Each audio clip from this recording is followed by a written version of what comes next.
Here is my Federal Signal Vibraphone horn. It's a Federal Signal 350 A1 series, 1.8 amps and 6 volts. And I just got this off of eBay. This is going to be the first horn that I've added to my collection. I have a few smoke detectors. This is the first actual fire alarm. It is incredibly loud. I have it hooked up to a doorbell transformer at the moment. Here's the tag up close.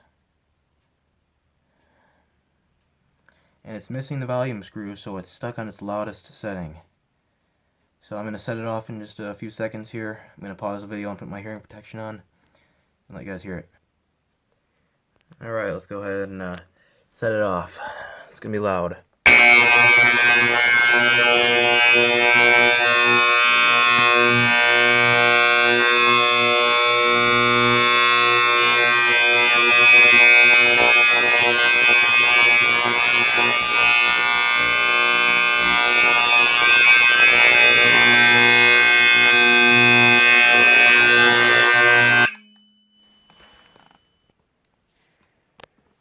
I'm sure that was probably quite distorted on camera, but you definitely need to be wearing hearing protection. It's very painful to listen to that thing without hearing protection. It's extremely loud. So that is my Federal Signal 350. Thank you for watching. I hope to have more fire alarm videos in the future.